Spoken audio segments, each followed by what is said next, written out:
जिसके पास औलादें नहीं होती, अगर वो शासन करेगा तो वो लोग कल्याण की बातें नहीं करेगा। आज यथार्थ में देश में देखने को तो फिर अगर राहुल गांधी जी प्रधानमंत्री बन जाते हैं, उन पे भी तो औलाद नहीं है ना। शादी करके छोड़ना, शादी वाला में उसमें अंतर नहीं है। आप फिर सुनिए ना भाई, अरे सुनी नहीं रहे आप, प्रधानमंत्री की भाषा बोल रहे। जसोदा बहन जी से शादी नहीं किए होते, अरे सवाल नहीं, सुन तो लो यार, शादी करने के बाद वो कुमारी रहेगी। आप प्रधानमंत्री की भाषा बोल रहे हैं कि जसोदा बहन जी कुमारी है, न वो सुहागन है न विधवा है, तो कृषि काला कानून ठीक उसी जसोदा बहन की तरह हो जाएगी जैसे हिंदुस्तान हो चुका है। आप समझिए, लाइफ में क्यों घुसते हैं आप लोग? पर्सनल लाइफ हुआ और क्या? आप लोगों को शर्म नहीं आती? सो आदमी आप कैसे पर्सनल लाइफ हुआ? कोई अपनी शादी बारे बा मैंने पेट्रोल, सुनिए, मैंने आपने किया तो कृष्ण लीला, दूसरे ने किया तो कैरेक्टर ढीला है। आप दूसरे पर आरोप लगाते रहे, आप लगातार आरोप लगाते रहे, आरोप फंसाते रहे। आप सुनिए, भाजपा आईटी सेल के लोग इसी सोशल मीडिया को सबसे अच्छा कहते थे, बूथ लेवल तक उन्होंने टूल किट बना रखा था। खुद देश का तारीपार गृह मंत्री रंगाबिल्ला दोनों बोलता था कि अगर इलेक्ट्रॉनिक मीडिया, प्रिंट मीडिया के लोग खबरें नहीं दिखाएंगे तो हम व्हाट्सएप में तब तक खबर भेज चुके होंगे जो बूथ तक पहुंच गया होगा। तो आज प्रधानमंत्री डरा क्यों हुआ है?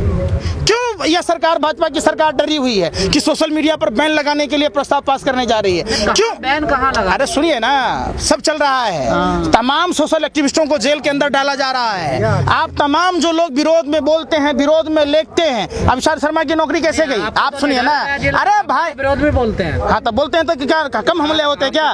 75 बार हमले हो चुके हैं। और बम्बई में मैरिन ड्राइव थाने में किस लिए अरेस्ट किया था? क्या किसान आंदोलन के पक्ष में प्रचार करना क्या गुनाह है? क्या हमारा वहाँ गए थे रालेगांव सिद्धि, जब अन्ना हजारे के घर पर उस अन्ना हजारे ने कहा था कि 84 साल की उम्र है, मैं किसान आंदोलन के साथ में हूँ। आखिर वो किस डर से पलटी मार गया जो जनवरी में आंदोलन में आने की बात कह रहा था? तो जो तमाम जो ये सीबीआई, ईडी, स्थानीय पुलिस प्रशासन के द्वारा डराया जा रहा है, उसकी बात कीजिए ना। आपने कभी बात की, सरकार से पूछी कि पुलवामा घटना की जांच क्यों नहीं होती है? जिस ये आप पुलवामा घटना में क्या वो सैटेलाइट ये नहीं बताता है कि वो कार किसकी थी जिस कार में 300 किलो से अधिक RDX और जेलेटिन था? जो पुलवामा घटना के समय डीएसपी वहां पदस्थापित था, वही दिल्ली चुनाव में 12 लाख रुपया लेकर आतंकवादी को ला रहा था, उस पर एनआईए चार्जशीट दाखिल नहीं कर पाया। पामेला गोस्वामी के आप ड्रग दो करने वाला, वो ड्रग लेके कलकत्ता से आ ही रही थी, अब तो पकड़ी गई। अब तो अंबानी के घर के पास भी मिला है विस्फोटक। सुनिए ना, जितने भी देश में घटनाएं हुए, कौन गया था मसूद अजहर को जीजा समझ के छोड़ने पाकिस्तान? कौन गया था पाकिस्तान पर बधाई देने? कौन गया था पाकिस्तान में बिरयानी खाने? कौन गया था पाकिस्तान में चादर ओढ़ने? अगर यही पाकिस्तान डे पर देश का एक आम नागरिक बधाई दिया होता, या ओवैसी, राहुल गांधी, कोई भी पार्टी का नेता दिया होता, तो क्या होता? ये सरदार पटेल का सम्मान है कि सरदार पटेल के नाम पर बने हुए स्टेडियम, मोटेरा स्टेडियम का नाम फखेरा के नाम पर रख दिया है। लेकिन इंडिया जीत तो गया। अरे भाई सुनिए ना, आप लोग तो सब चीज ऐसा ही जोर देते हैं। इंडिया जीता किसके बदौलत? वहाँ जाके रजत शर्मा और मोदी जी क्रिकेट के बैटिंग और बॉलिंग करके आए थे कि हमारे देश के सपूत करके आए थे? कैसा सरदार, आप देखिए, आपने देखा होगा बीबी पांडियन तमिलनाडु विंग का, एक्स सर्विसमैन विंग का प्रेसिडेंट था, उसने Subhash Chandra Bose plus Swami Vivekananda equal to Narendra Modi. अरे भैया, देश के महापुरुषों का अपमान कर रहे, भगवान राम उंगली पकड़ के नरेंद्र मोदी के चल रहे, मोदी की मूर्ति इतनी बड़ी है, भगवान राम की छोटी सी, मतलब धरने को दिया बंदूक हो गए हवलदार हैं? सम्मान है। कैसी कैसी बातें आप लोग करते हैं। सरदार पटेल को इतने अपमानित किया मरने के बाद भी, चूंकि सरदार पटेल ने आरएसएस पर बैन लगाया था, आरएसएस को देश के लिए खतरा बताया था, सरदार पटेल की स्वदेशी वस्तु निर्मित करने की बात वो कहते थे, किसानों की सम्मान की बात कहते थे। बरडोली सत्याग्रह सरदार पटेल ने किया था, तो आज अगर सम्मान करते थे, किसानों की बात सुनते।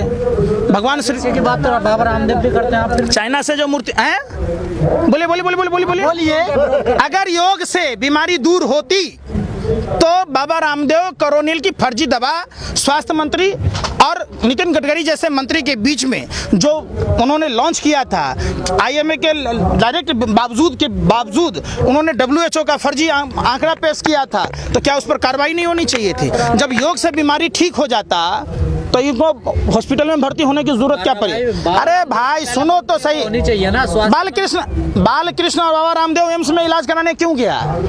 आप बताइए ना।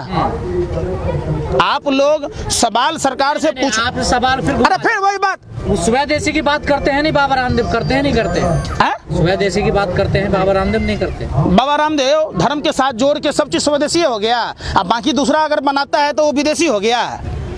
आप बताइए ना, बाबा रामदेव का वो बात आपको नहीं याद है? बच्चों 25-30 रुपए पेट्रोल डीजल मिलना चाहिए कि नहीं? 200 रुपए का सिलेंडर मिलना चाहिए कि नहीं? हर गांव पंचायतों को 200 करोड़ रुपया मिलेगा, अमेरिका और ब्रिटेन से आगे पहुंचेगा। तो रजत शर्मा जैसे पत्रकार का साथी बन रहे आप, अभी कभी सवाल किए? बाबा रामदेव लिखता है लाखों बरस पुराना हिमालय की गोद से निकाला गया नमक, और नीचे में एक्सपायरी डेट रहता है लिखा हुआ, नहीं लाता खोद के तो हुए पर सर जाता है। फिर देश में सब तरह के लोग हैं। जब देश आज़ादी की लड़ाई लड़ रहा था तो सावरकर, नाथूराम गोडसे जैसे लोग, आरएसएस हेडगेवार जैसे लोग, देशद्रोही लोग, अंग्रेजों के दलाल और मुतलबे चाटने वाले लोग भी तो थे। तो क्या सब आप वही श्रेणी में जोड़ रहे हैं क्या? देश में हर तरह के लोग हैं। बात उसकी नहीं होती, बात उसकी होती कि आप देखिए कि किस तरीके से बाबा रामदेव जो साइकिल पर मट्ठा बेचता था, जो बड़ी बड़ी बातें कहता था, जो इंडिया अगेंस्ट करप्शन का एक बहुत बड़ा मंच बनाया था, तो आज इतने बड़े देश में जो घोटाले हो रहे हैं, देश बेचा जा रहा है, देश में करप्शनों की अंबार है, आपको हिम्मत है?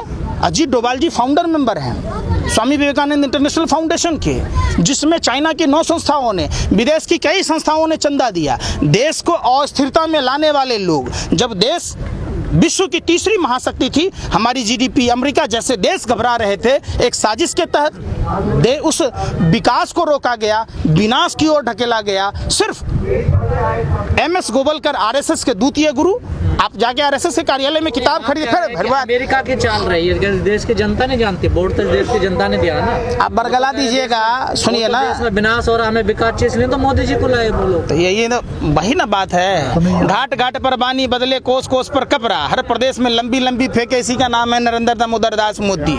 एगो पहली आपसे पूछते हैं 5 लाख का बूट और 10 लाख का सूट, 24 घंटा जो बोले झूठ पर झूठ, उसका नाम बता दीजिए।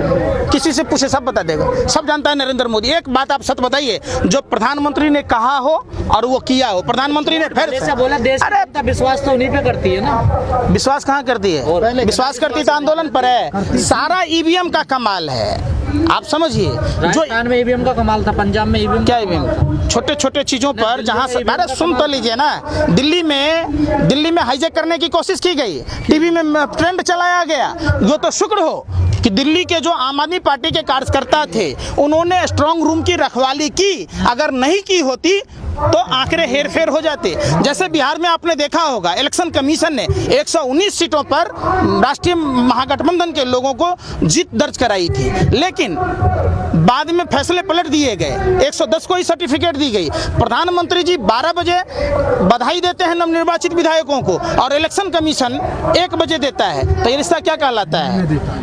आप जो बात कह रहे हैं, आपने रंजन गोगोई जैसे जज को भी देखा होगा, जिन लोगों ने तारीपार को जमानत दी, जिसने बरी किया, आज देश के बड़े बड़े पोस्ट पर बैठे हुए हैं, और जिसने उस पर संज्ञान लेने की कोशिश की, जज लोया की हत्या हो गई, उसका कोई नाम लेने वाला नहीं है। रंजन गोगोई में राफेल में देखे होंगे, उनको राज्यसभा में भेजने की तैयारी चल रही है। फिर चौकीदार चोर नहीं, डकैत है, पॉकेटमार है, देश का लुटेरा है, देश का विक्रेता है, देश का बेचू है। ये आधुनिक भारत का जयचंद प्रधानमंत्री, भस्मासुर प्रधानमंत्री, पॉकेटमार क्या कहता है? सावधान, अपने अपने कीमती सामान और पर्स का ख्याल रखना, ये पॉकेटमारी हो सकती है। जैसे ही आप ध्यान रखिएगा, पॉकेट मार लेगा। तो ये चौकीदार कहता है, भाइयों एवं बहनों, मित्रों, हम सत्ता के सिंहासन पर आरूढ़ होने के लिए नहीं, हम चौकीदार बनने के लिए आए हैं। तो चौकीदार के रहते देश की सारी संपत्ति बिक रहा है, देश में मंदी है, अर्थव्यवस्था है, देखिए गिर रहा है जीडीपी वगैरह। तो इसका क्या मतलब? चौकीदार चोर है, चौकीदार डकैत है, चौकीदार पॉकेटमार है। एक बात बताइए, लालू यादव के जी के समय में टिकट के दाम में 1 रुपया कम किया गया, कर्मचारियों को बोनस दिए गए, 80,000 कुलियों को एक ही कलम से नौकरी दी गई, टिकटों के दाम कम किए गए, गरीब आदमी राजधानी और शताब्दी ट्रेन जैसे यात्राएं करेगा, गरीब रथ जैसे ट्रेन दिए गए, ट्रेन प्रॉफिट में थी। राजा हरिश्चंद्र की छठी औलाद अपने को दिव्य पुरुष कहने वाले शासन सत्ता में बैठे। तो ट्रेन की बात करें तो ट्रेन तो अभी कुछ ट्रेन तो प्राइवेट हो गया और अरे सुनिए ना, गाजियाबाद से आनंद विहार का टिकट का दाम 3 रुपया था, गुना बढ़ गया। अब सुनिए ना 3 गुना नहीं 10 गुना बढ़ा हुआ है। आप गौर कीजिए ना, 30 रुपए का टिकट मिल रहा है, 10 का 30 हो गया। फ्लेक्सिबल रेट हो गए, डिमांड के हिसाब से टिकटों के दाम बढ़ रहे। 10 गुना। आप समझिए 800 फीट का कोच होता है, स्लीपर में 72 सीट है, गरीब रथ में 72 सीट है, राजधानी में 72 सीट है।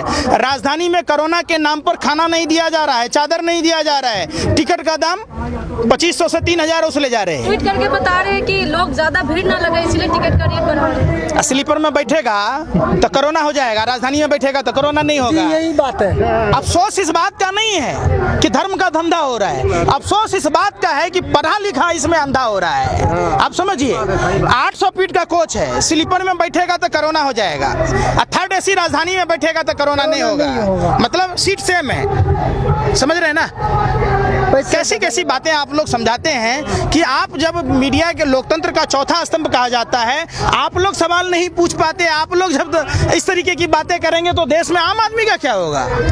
पंकज जी, ऐसी एक समाचार आया है मीडिया में, सरकार ने कहा है कि हम कंपनियां नहीं चलाएंगे सरकारी, हम सिर्फ सरकार चलाएंगे, हम सबको बेचेंगे इनको। तो कौन बोल रहा है चलाने के लिए। आप समझिए मोदी जी जो कह रहे हैं उसी के लिए हाई तौबा मचा रहे हैं। तो जब आपसे देश नहीं चल रहा है, आप चलाने में सक्षम नहीं है, तो फिर आप वेतन क्यों ले रहे हैं। आपके तमाम जो सांसद मंत्री गरीब जनता के टैक्स के पैसों से वेतन भत्ता क्यों ले रहे हैं।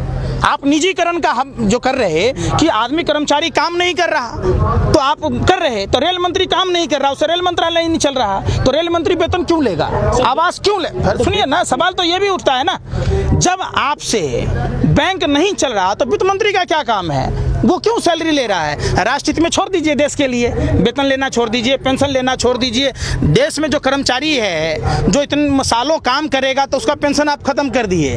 अटल मुनि पेंशन पी गए, अगस्त मुनि समुद्र पी गए, और नरेंद्र मोदी पूरा देश को पी गए, रोजगारी खत्म कर दिए, अपने आप को साधु महात्मा बन गए।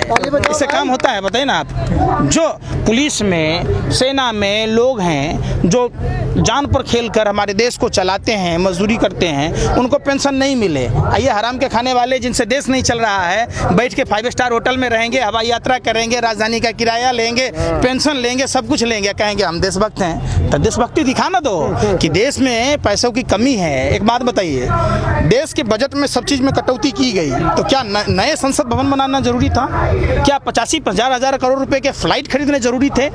तो ये देशभक्ति है।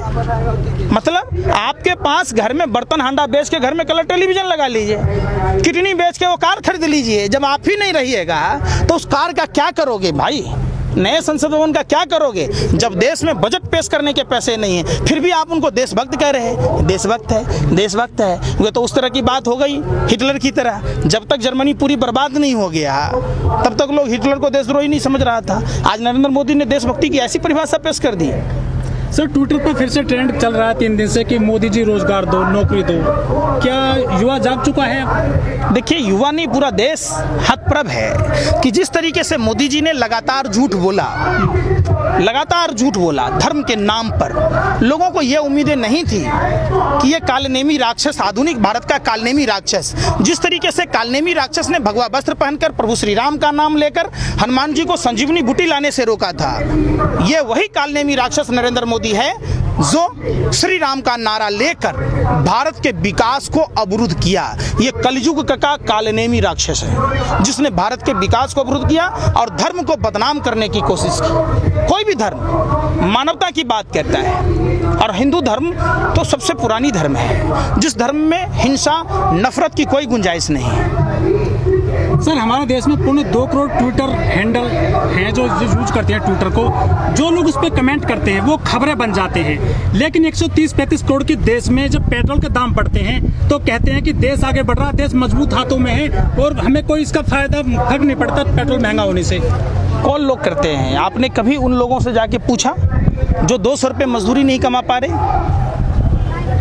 पेट्रोल डीजल के दाम सिर्फ चलने वालों पर नहीं है, आप एक ट्रांसपोर्ट सिस्टम जब महंगा होगा, वही स्मृति ईरानी तांडव करती थी। तमाम भाजपा के तमाम नेता, शिवराज सिंह, सारे नंगे चल कपड़ा होके बदन होके चल रहे थे, साइकिल चलाने की बात कह रहे थे। सदी का महानायक अमिताभ बच्चन कहाँ है, कहाँ भरवागिरी कर रहे हैं, कहाँ अक्षय कुमार है, कहाँ अनुपम खेर है, कहाँ बाबा रामदेव है। ये तमाम जो लोग हैं, अन्ना हजारे कहाँ मर गया? कुंभकर्ण 6 महीने के लिए सोता था, या अन्ना हजारे 7 साल से कुंभकर्ण का बाप बना हुआ है कि बेटा बना हुआ है, पता है देश की जनता को? कहाँ, किस बिल में छुपा है?